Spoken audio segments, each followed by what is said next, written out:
Bonjour à toi cher spectateur et donc bienvenue dans cet épisode 15 de Au coin du DVD. Épisode 15 donc qui célèbre pour la première fois la lettre G. La lettre G, j'ai un peu de tout là-dedans. J'ai autant des classiques, que je considère être des classiques personnellement comme Gran Torino, que des petites perles comme Gone Girl ou même Grandmaster qui est un film de Wong Kar-wai bien trop sous-estimé, mais c'est pas ce film-là sur lequel j'ai voulu m'attarder ici. Parce que dans les lettres G, il y a un film qui, pour moi, est presque la sainte mecque des parodies et détournements de longs métrages. C'est-à-dire que moi, je suis un grand fan de détournements. Dans les lettres H, j'ai les Hot Fuzz, qui sont les Hot Shots, pardon, les Hot Shots qui sont pour moi parmi les meilleures parodies. Et là, par contre, on est vraiment sur de la grosse parodie, comme y a-t-il un pilote dans l'avion, ou y a-t-il un flic pour sauver Hollywood, la reine, ou tout ce que vous voulez. Il y a cette partie-là, il y a les OSS 117 également que j'ai, qui sont pour moi des très grandes parodies, des monuments même. On a tout ce qui est Hot Fuzz, Shaun of the Dead, etc.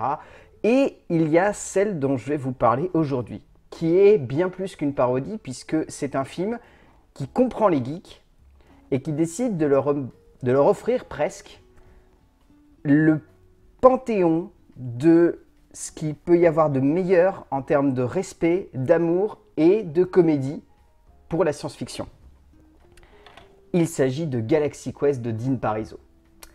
Galaxy Quest, pour moi, c'est l'un des films les plus drôles et les mieux écrits que j'ai vus de ma vie. C'est une comédie tellement jouissive, tellement folle, tellement délirante qu'aux États-Unis, elle est devenue un véritable monument et que la quasi-totalité des acteurs qu'il y a dans le film sont très connus aux États-Unis, pas uniquement parce qu'il y en a un qui a fait la voix de Woody dans les Toy Story, pas uniquement parce que l'autre a été Ellen Ripley dans les Aliens, pas uniquement parce qu'il y en a un qui a joué Rogue dans les Harry Potter, mais parce qu'ils ont joué dans Galaxy Quest. Et en plus, il y a Sam Rockwell aussi qui a fait ses débuts là-dedans. Enfin, il y a Tony Shalhoub. Il y a plein d'acteurs en fait que vous allez voir dans ce film et ensuite vous allez les revoir. Il y a même un acteur, je ne vous dirai pas précisément qui c'est, mais il y a un acteur qui a joué dans Deadpool. Et quand je l'ai vu, moi j'ai fait « Oh mon Dieu, toi je te connais ». L'histoire elle est hyper simple, en gros c'est des acteurs d'une série culte qui s'appelle Galaxy Quest, qui est clairement un hommage à Star Trek, qui vont plusieurs années après avoir fait le dernier épisode, qui malheureusement a laissé la série sur un inachevé, revenir sur le devant de la scène par le biais de conventions, et en fait il y a le chef de cette équipe qui va se faire alpaguer par ce qui semble être des fans. Mais c'est bien plus que ça. Et je ne vous dirai pas ce que c'est parce que vraiment, si vous ne le connaissez pas, j'ai envie que vous le découvriez le plus possible les yeux fermés. Pour moi, c'est un film extraordinaire parce que bien au-delà d'être une comédie extrêmement réussie, bien au-delà d'être un film extrêmement bien joué, c'est un film qui est amoureux des séries type Star Trek. Et vraiment, quand je dis amoureux, c'est amoureux. C'est-à-dire qu'à aucun moment, il y a, comme il peut y avoir dans certains films ou dans certaines comédies de ce genre-là, comme par exemple les Hot Shots, faut pas se voiler la face, il y a énormément de moqueries autour de Rambo 3 par exemple. Mais là, il n'y a pas de moquerie. C'est un film qui est profondément amoureux de ces films-là. C'est un film qui est profondément amoureux de la pop culture. C'est un film qui est profondément amoureux de Gene Roddenberry. C'est un film qui passe son temps à nous rappeler que si on respecte quelque chose, on doit s'en moquer avec le plus de fidélité possible. Et Dean Parisot arrive fantastiquement à faire ça. Dean Parisot, en plus, c'est un cinéaste qui, étrangement, au fil de sa carrière, n'a pas réussi à atteindre mieux que Galaxy Quest. Son dernier grand fait d'armes, c'est Raid 2. Vous savez, le film avec les papys agents secrets, avec Bruce Willis, Helen Mirren, John Malkovich, Morgan Freeman, c'est ça son plus haut fait d'armes récent. Et ça, c'est pas ouf. Ce qui me fait comprendre en fait que Dean Parisot, c'est avant tout un metteur en scène qui a réussi ici un coup de maître, c'est-à-dire celui d'épouser totalement l'idée du long métrage, et il a réussi à totalement transcender ça. Et pour moi, le film est un message d'amour immense pour les fans et les geeks et les adorateurs de la pop culture. C'est un film qui aime les conventions. C'est un film qui aime les fans accros. C'est un film qui aime les fans outranciers. C'est un film qui rappelle que ces acteurs ne sont pas has-been, même avec le temps, qu'ils arriveront quand même à revenir sur le devant de la scène, et le temps a prouvé aussi que des acteurs, comme les acteurs principaux de Star Trek, pouvaient revenir sur le devant de la scène. Donc c'est un film qui est plutôt visionnaire, je pense, et bien au-delà de ça, c'est un film qui est extrêmement bien réalisé. Quand vous allez arriver sur le DVD, vous allez vous dire que c'est un peu chipouille, parce que le DVD a mal vieilli. Honnêtement, faut pas se voiler la face. DreamWorks, ils ont fait un peu un travail de salle sur le DVD. Quand vous arrivez sur le menu, c'est un peu une catastrophe et c'est un peu moche.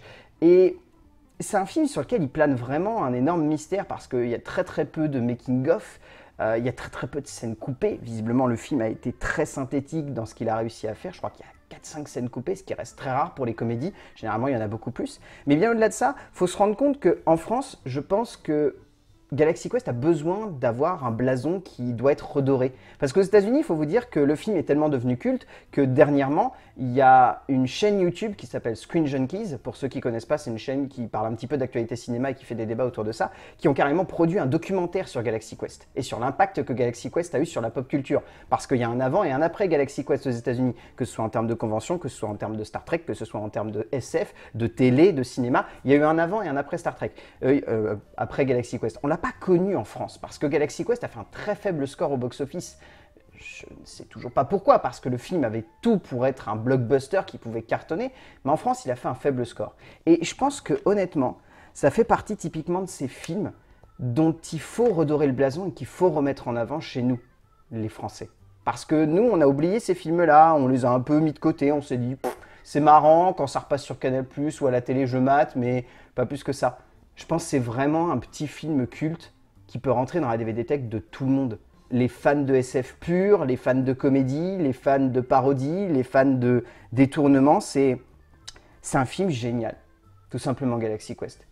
Galaxy Quest de Dean Parisot est un de ces films extraordinaires que j'adore remater très régulièrement et devant lequel je ne peux pas m'empêcher de rigoler encore et encore, même si je connais le film littéralement par cœur, par le grand marteau de Grabtar, par les fils de Warzat. Je te vengerai, je le jure. Mais oui, si vous avez l'occasion de vous le procurer ou de le regarder, regardez Galaxy Quest de Dean Parisot, c'est une sacrée perle. Et ben voilà, la semaine prochaine, nous continuerons bien évidemment sur la lettre G, parce que là, nous n'en avons fait qu'un, mais il y en a d'autres que j'ai envie de vous faire découvrir. Et je vais vous dire ce que je vous dis à chaque fois à la fin de cette émission, il y a bien des secrets qui se cachent dans une jaquette de DVD.